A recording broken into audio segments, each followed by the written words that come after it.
So again, we're going to use so or sine because of the fact that it's opposite and hypotenuse. This is definitely one of the tougher ones where the hypotenuse is in the denominator. So when I do sine of my angle,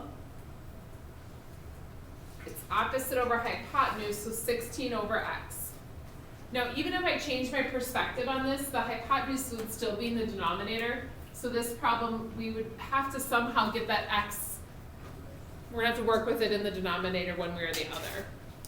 So I put this over 1, and I'm going to cross multiply.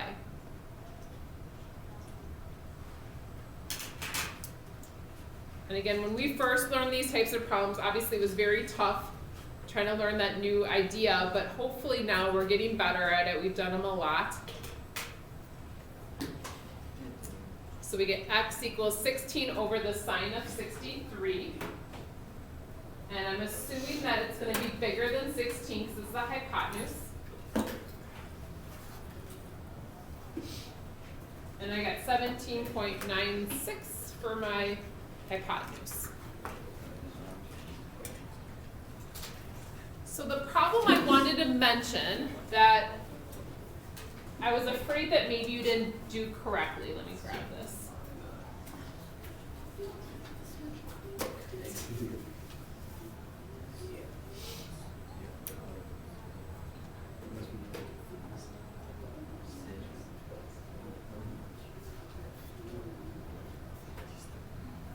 Was this present question?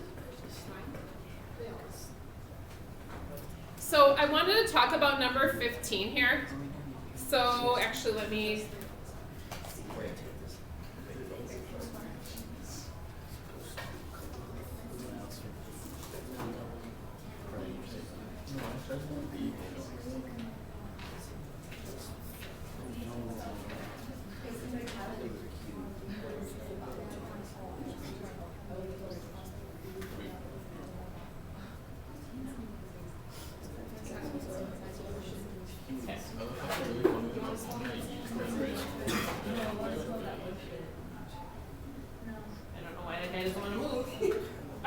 leave them there then. Okay. All right. So guys, this was number 15 from our homework last time. I wanted to talk about this because I know I talked with a few students in my other classes, and I don't remember anyone asking about this one, but maybe you guys did. So our volume in this case is 1,000 inches cubed, and we would do the volume is the area of the base times the height. Well, they tell me the volume is 1,000. The area of the base is base times height, so x times x. And then the height is x again, so we're multiplying x together 3 times. So that becomes x to the 3rd power. Now, you might just realize what x to the 3rd power equaling 1,000 would be, what would make sense for that, but you do have a button in your calculator that allows you to solve this. Just like if I was doing like x squared equals 25, I would take the square root of each side. And so to solve that, I would take the square root of each side, and I'd get x is 5. I can't do the square root here though, because it's a 3rd power. So what we do is we do something called the cube root. Some of your calculators have this button in it. A lot of your calculators do not. So a lot of your calculators, what you have to type in is a 3 and then an x to like a root power and then 1,000. And either way, however you guys go about this, you should get 10, because 10 times 10 times 10 is 1,000. So there is a cube root. There's other roots as well, but a cube root is a pretty common one that can come up. Did you guys find that on your calculator?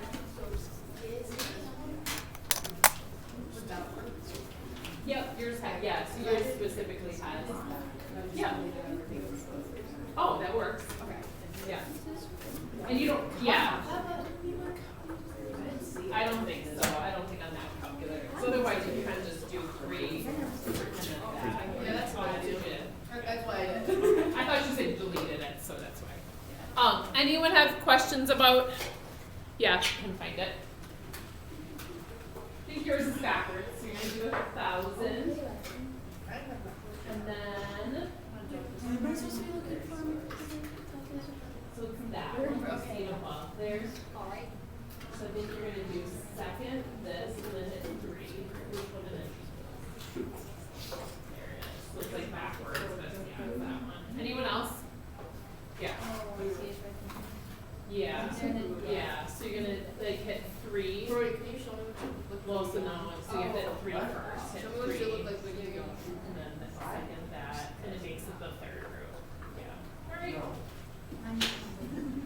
Yeah.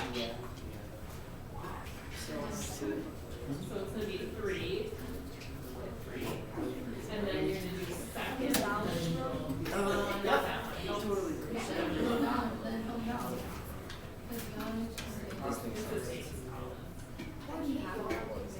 Yeah. Okay. Good work, guys. So cube root obviously is something that we do have to do from time to time. So that's something that you'll do more as we move along in math, but I guess just kind of good to know.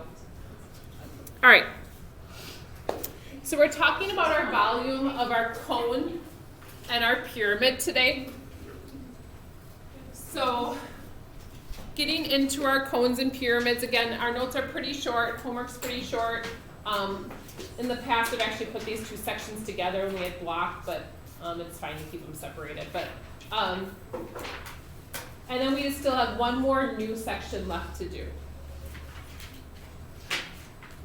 So now our pyramid is a little bit different. So basically, a pyramid is 1/3 of the volume of a cube if it could fit inside that cube.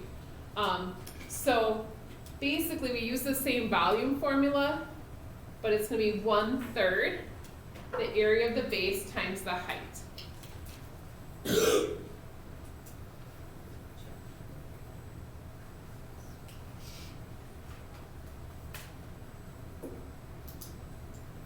So again, we need to know the formula for our area of the base. Our height is the height of the pyramid.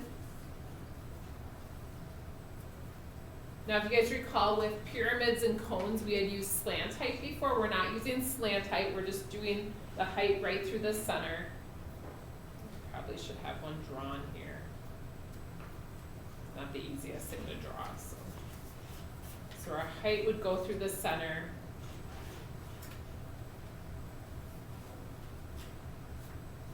Oh, that's a bad pyramid, sorry.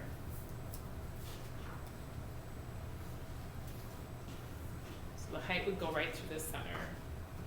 You got the idea. Thanks. Same thing for a cone. It's going to be 1/3 the area of the base times the height. But again, remember the area of the base is going to be a circle for our cone.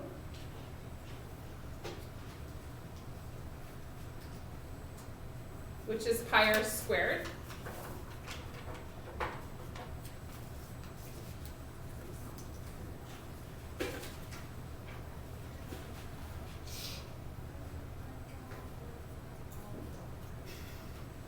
And so we'll do 1/3 pi r squared h. Now remember, these are both going to be units squared, or units cubed, sorry, because it's volume. And so essentially what it's saying is a cone is 1/3 of the volume of the cylinder it would fit into. So like picture your water bottle and fitting a cone inside of it. Technically that's only 1/3 of the volume, which is kind of crazy. Same thing with a pyramid. Whatever cube a pyramid would fit in, it's only 1/3 of the volume of the whole cube.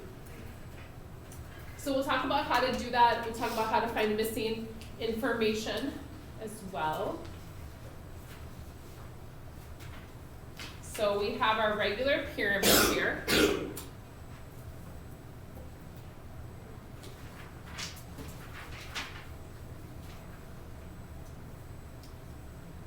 So our area of our base, now our base in this case is going to be a square.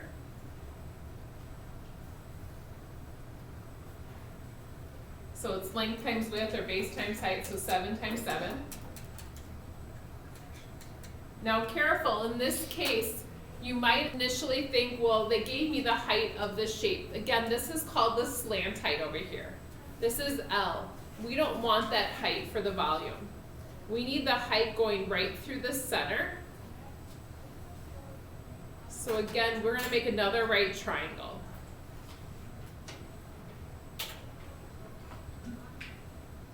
So the slant height is 9. We want the height over here, which would be x. I'm going to call it x instead of, well, I guess I can call it h in this case. Now across the bottom, remember that that height goes right to the center of that base. So what's the bottom of this triangle going to be? 3.5. It's going to be half of the 7.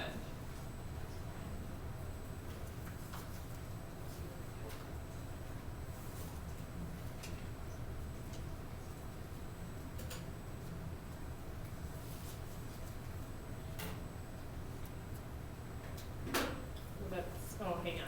Never mind. I feel like every time I've done Pythagorean theorem lately, I've been doing it wrong. Alright, so this should be 68.75. I'm going to take the square root of that.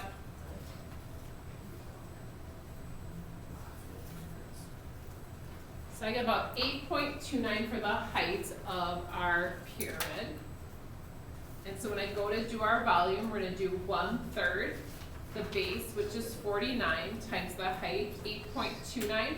Again, though, if you want to be more exact, you can leave that long decimal in there and go backwards, times 49. And instead of multiplying by 1/3, what can I do? Yeah. Divide by 3. So yeah, remembering that you don't have to use a fraction with the 1/3. This is the same thing as divide by 3. Sometimes that's just easier when you're kind of working through a longer question.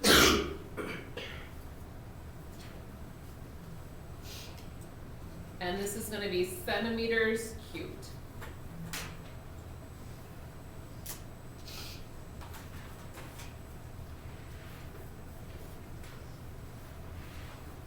Questions there at all?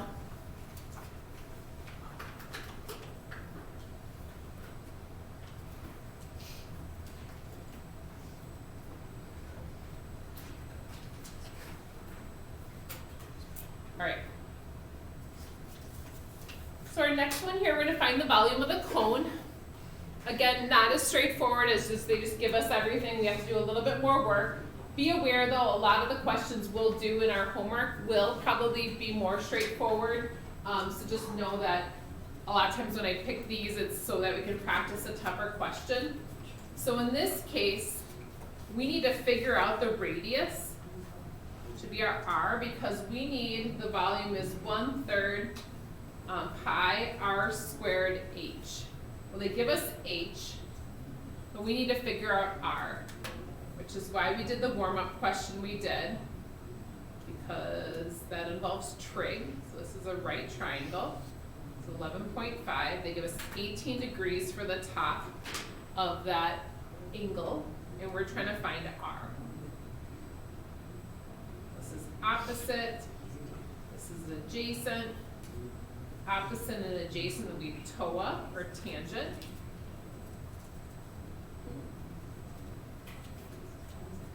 O over A though, the R is on top.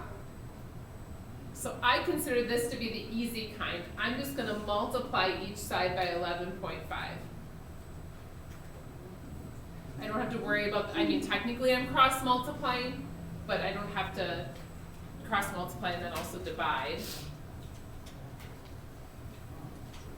So I'm going to find out that R is about 3.74 for my radius.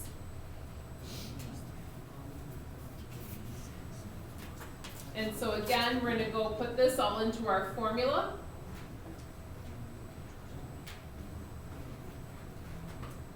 Now, when I do this, again, I like actually squaring the crazy decimal I have in my calculator. So I'm going to start in the middle here, so I can multiply in any order I want. So I'm going to square that first. Then I'm going to multiply by 11.5. I'm going to multiply by pi, and I'm going to divide by 3.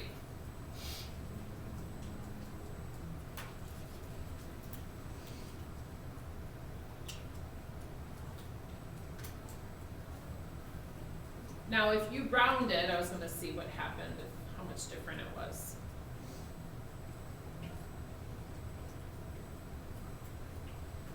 And you end up being like 3/10 bigger. You'd end up with like 0.4 at the end. And so just realizing that sometimes leaving that longer decimal in our calculator, almost all the time, it's going to be a little bit more accurate. So I leave that long 3.74, like the long decimal in there, square it, multiply all the pieces together. Okay? so we'll finish up with our last example. We're finding a missing side. Then we'll have time for homework. Also, we want to remember announcements too, because it's 4th hour each year.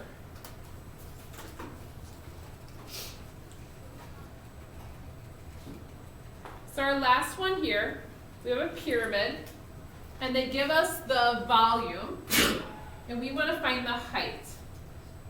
Bless you. 1/3 area of the base times the height. So our volume is 200. Area of the base is this area of this square on the bottom. So that's just going to be 10 times 10, so that's going to be 100.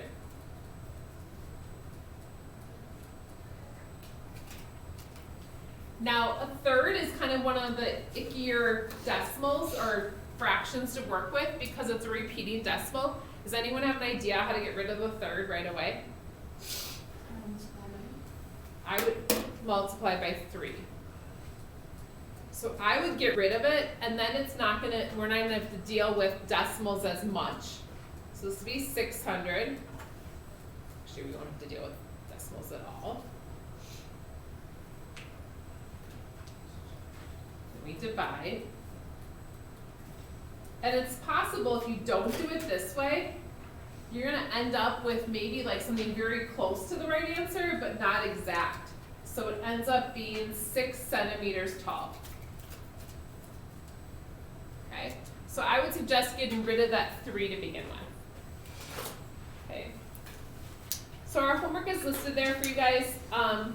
Notice it's odds, and then I added in number 20 as well. Number 20 is putting 2 different shapes together, so it's a little bit of a tougher question.